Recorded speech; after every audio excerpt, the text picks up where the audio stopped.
Hello and welcome to JagaVision, episode 120. I'm Jared Nyberg. I'm co-owner of JagaSilk, and this is 120 weeks of tea, talking about tea, meeting people, and discussing tea, and just having a good time. So you can go onto our YouTube channel, which is youtube.com/JagaSilk, and you can check out our past shows. And if you like what you're seeing, then click subscribe. And if you click the notification bell, then when we go live, which is generally around 2 on Thursdays, then you'll know. Today, I'm going to have Sherri Anne from Sister Speak join me. She's a regular guest and almost an honorary co-host. And we're going to be talking about the Victoria Tea Festival Revival. So, I was curious. Do you, sir, have a copy of the program? And if not, do you mind grabbing it from upstairs? Thank you very much. We're going to be talking about it. Sherri Anne, I think she's actually already on the call. Are you there, Sher? Are you not quite there yet? Yes, I am here. Okay, amazing. Okay, cool. So here we are. This is Sherri Anne joining us from Sister Speak. So hello. Thank you for making some time. I know you're on a really, really short timeline today. You got to get going pretty fast, but that just works out perfectly because we've been doing for since we got back from the summer a lot of short shows, and so just talking about a specific theme and then kind of going on. This is doesn't it look nice? This is the Victoria Tea Festival Revival. So I guess our people watching can't really see that. Give me a sec. So there it is, the 7th annual Victoria Tea Festival Revival. And I'm going to also just change this setting here. Have you had the chance to come to any of them? Not yet. I haven't been home at that time of year. Right. Yeah. But the one I was, it wasn't happening. Right. Hey, Yeah. So this is the first year since 2019, right? it's the first year since 2019 that we've had an in-person element of the tea festival.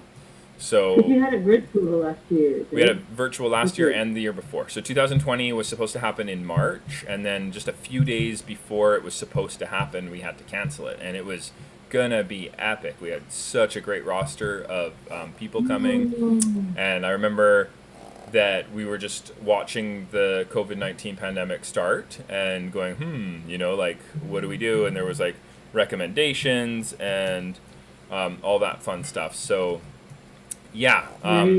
essentially we decided to listen to whatever public health said, and then we got to it and they said, no gatherings. I think it was like no gatherings over 300 people was the rule that came out, and we're like, okay, we have no way with it being 3 days away, that we can sort of organize things. I mean, knowing what we know now, we probably could have done some sort of like pod system where people could have come in pods, or I don't know, there could have been methods, but this was so early on, like there wasn't even like a sanitation system, like we see sanitizer everywhere. But anyway, it was I remember going on to We couldn't even get masks. we couldn't even get masks. Yeah, so I went on CBC Radio ostensibly to talk about the festival, and I had to tell them that it was canceled, or that it was rescheduled. We said it's rescheduled to October, and then we thought the pandemic would be well over by then.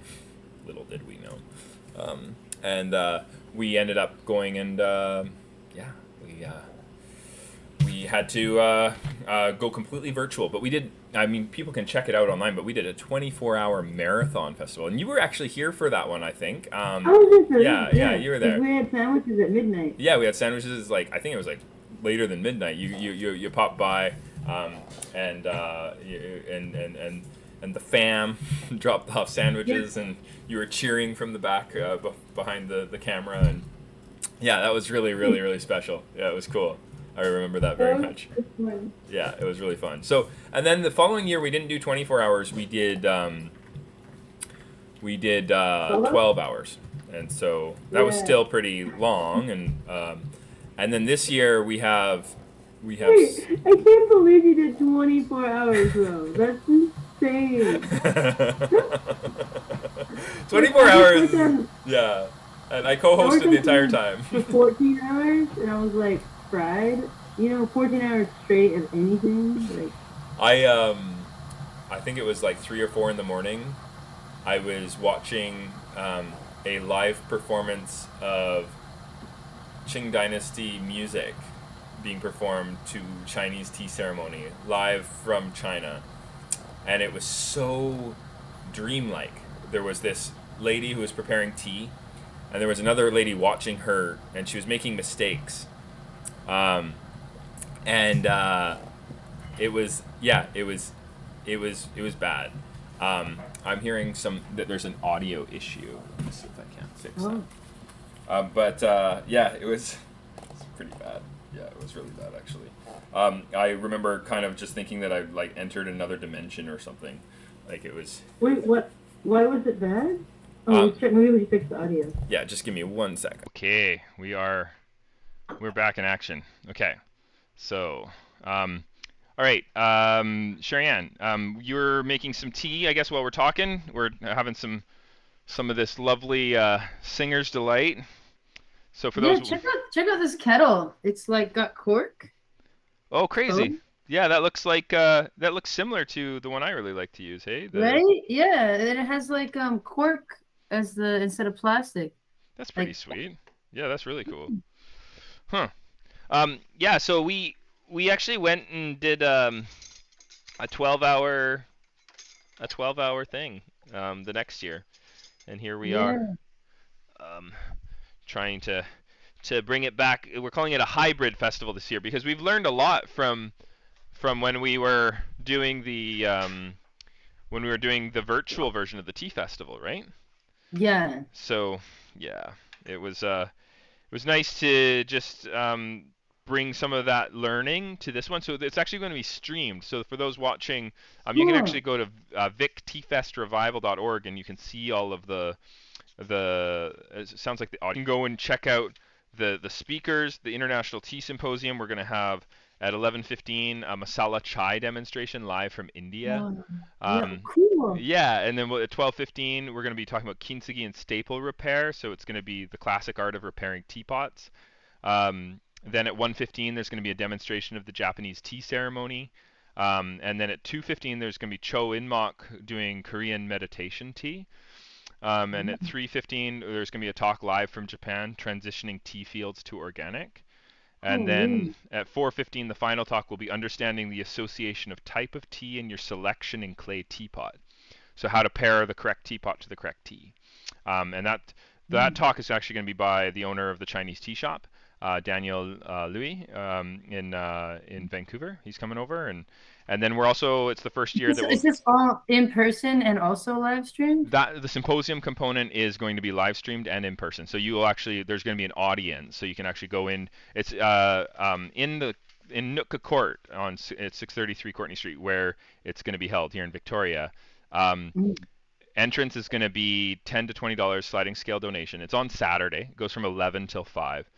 There's going to be Cool. about 20 tables, farmers market style, inside of Nootka Court. And then you go down the stairs closer to Humboldt, and you go into there's like a school, a Pacific School for Creative Inquiry. There's gonna be signs and everything, so it'll be really easy to understand. But inside of the school, this private high school, the principal is donated a room that's meant for multimedia purposes, and we have an amazing videographer who used to work for the Vic Theatre, and he's got skills when it comes. Actually his job before being part of the management team at the Vic Theatre was being a videographer. So Cool. yeah, he's doing that, and then we have this amazing array of volunteers that have been on our Instagram, really, and our Facebook, just letting people know. So you can check out the Tea Society Instagram and the Tea Society's Facebook at Vic Tea Fest Revival. Or Victoria Tea Fest Revival is the Instagram handle. And if you look up International Tea Appreciation Society on Facebook, then you can find information there. So anyway, What's the website again? victfestrevival.org, and there's a whole like description of the event, and then you can also click on the speakers and the tables, and Hmm. we'll try and update. There's a question here: will the the speakers, will the schedule be up? And yeah, it will be. We do have it here on our kind of program that we're being printing out, and we're trying to get that information, the times, etc., up onto the web page as well. So hopefully that'll be done by the end of the day. It's been taking a little bit to just confirm everything. So, Hey, I'm making a donation right now. are you? Amazing, super cool. I just saw there was a donation site. There is, yeah. Thank you so much. That's very sweet. Yeah, people can donate if you go up there. There's if you can't be here in person and you just want to donate, that's super appreciated. Okay, Cool. how do I make Sister Speak tea? 8 grams. 8 grams. Okay. Oh yeah, I have it steeping already. Okay. Yeah, no, you're. It's good. It's good. Needs to be steeping already. You got 10 minutes or less, right? We're like, I think Yeah.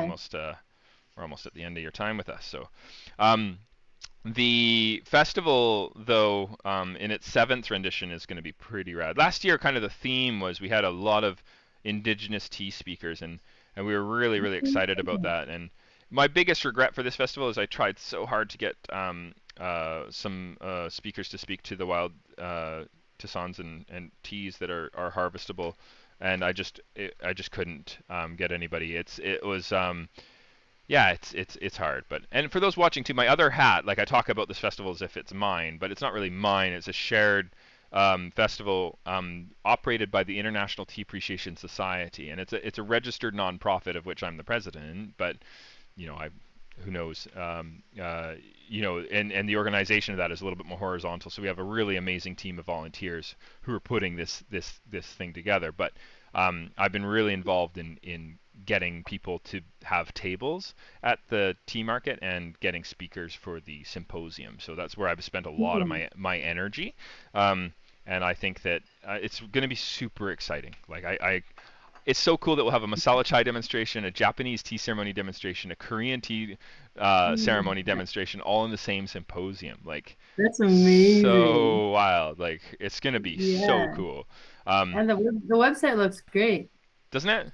Yeah. I mean, it's it's I think better than it was, and yeah, and if you donate like $40 plus at the door, we have T-shirts that have the logo for the Tea Appreciation Society. And a shout out to Trevor Burnett, who's a co-founder of the Tea Festival Revival, and he designed that logo, and he made a whole backstory saying that it's, you know, the Tea Appreciation Society had to go underground during the French Revolution to avoid oppression from the government and stuff, and it was Really? no, it was invented like less than 10 years ago, but it's a great backstory. It's like a superhero story or something. Yeah. So I was like, when was tea pressed? yeah. No, I'm sure there's been, you know, I know for a fact that there has been times in certain countries where tea houses and coffee houses and the consumption of tea and coffee has been banned by certain monarchs, etc. So Right. but yeah, the going underground is a little bit of a tall tale. Anyway, it's a great design. It says in Latin, "In water we bathe," which is great. And Oh, that's what it says. That's yeah. so fun. And I because love the logo. it's great, right? So yeah, and he's made it. In water we bathe, established in 1243. Yeah.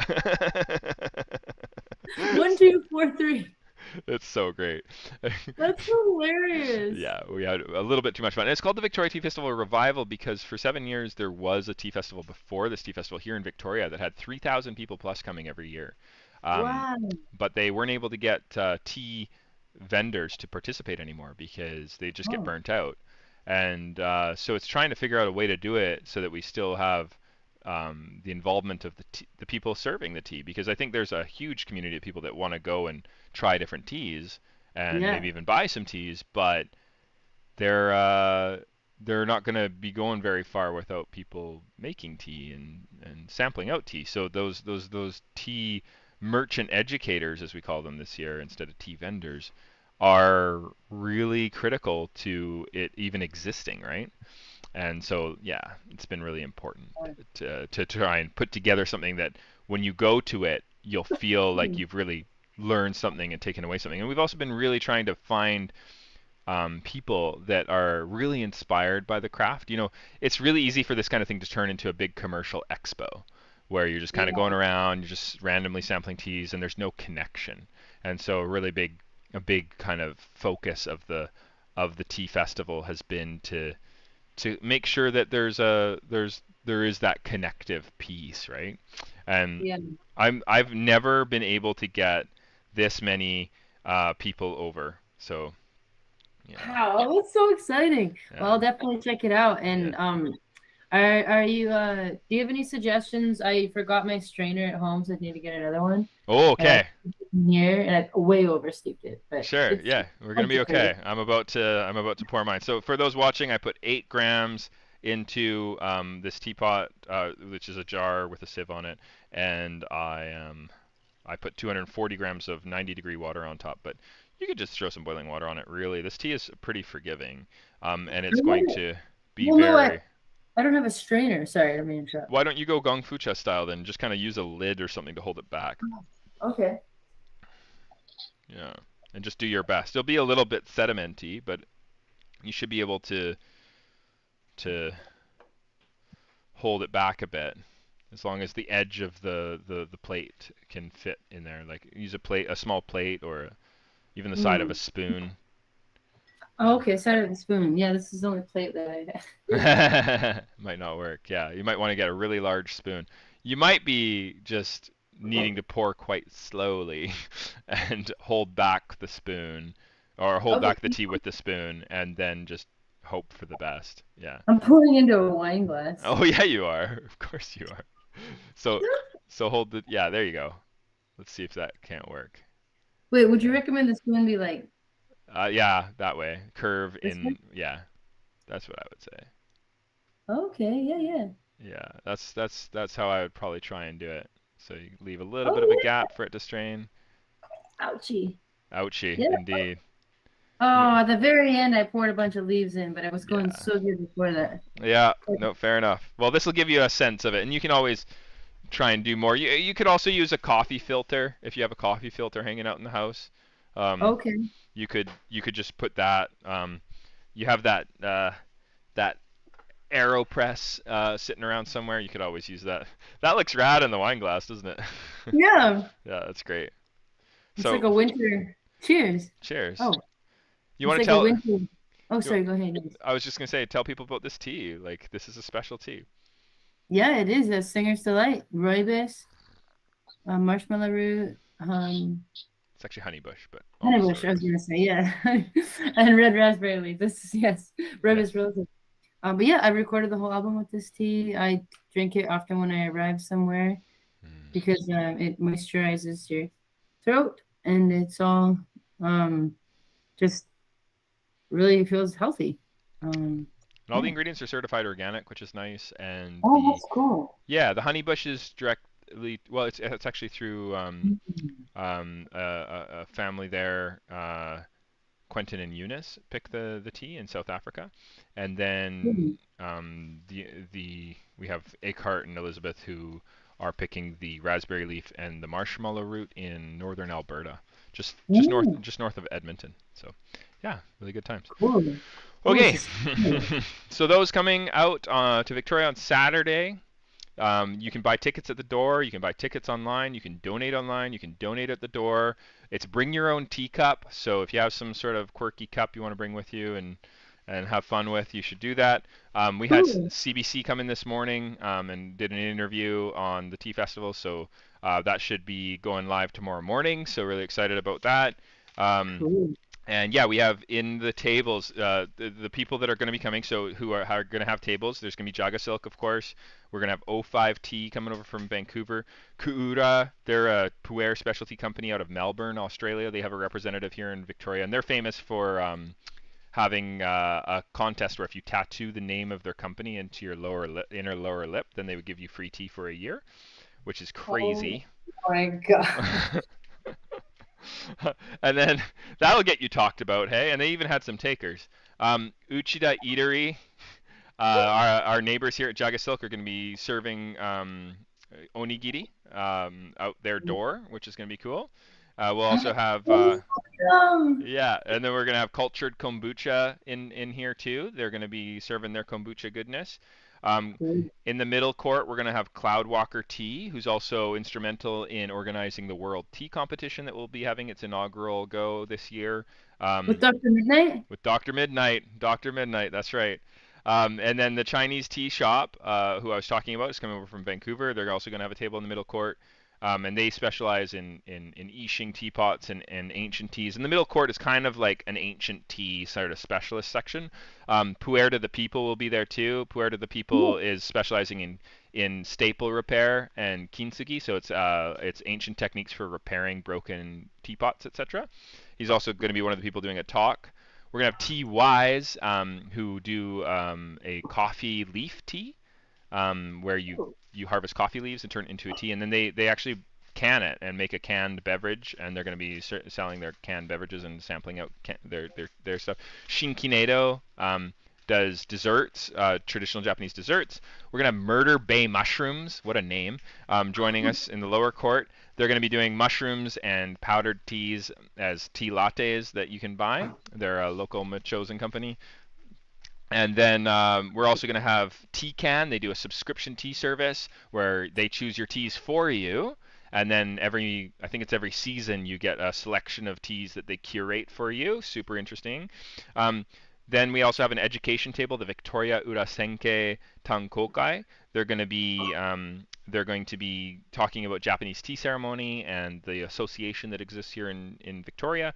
And then Cho Inmok will be talking about the Korean tea ceremony at their education table. And so those are all the tables that are going to be there. And we'll have a break table, like it's called Tea Break, and Lars Nielsen, one of our volunteers, will be just making tea for people when they're just sitting and relaxing on some chairs and not walking around. So, yeah. Wow. Well, I'm going to make my way there. It's going to take me 2 days to get there, so I'll see you there. Okay. Amazing. You're coming. Yeah. Wonderful. Well, if you can't make it, if you can't get on a plane tomorrow and just show up in 2 days like Sherri Anne's going to do, you can watch online the victeafestrevival.org. If you look up Victoria Tea Festival Revival on YouTube, you'll be able to join the live stream that's going to happen on that day. So from 11 till 5, you can go there. I'll try and post about it on JagaSilk as well if I can remember to, just the link. But if you go on YouTube and you do that, there's also going to be the link from the webpage. So if you go to victeafestrevival.org, and the link is in the description of this stream that you're watching right now, you'll be able to click on that and go and check out details. You'll be able to get to the stream when it goes live, and that's your like control center. It gives you the speakers, the people speaking, the tea competition details, all sorts of stuff is on that webpage. So anyway, wow. Thank you. Well, that's amazing. I am really sorry that I do have to run. I have to run too. We're good. That's perfect. Thank you so much for your time, Sherri. And if people want to go and check out your music, can you just let them know where they should go? They can check out Sister Speak. Yes, sisterspeakmusic.com. That's where it's all at. Yeah. What song should they listen to today on Spotify from Sister Speak?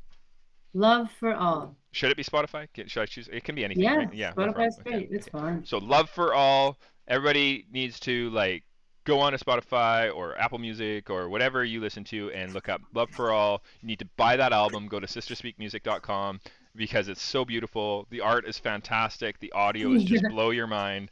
And it's a great album. So yeah, encourage people to do that. Okay, thank you so much for your time, Sherri, and we'll see you again next week.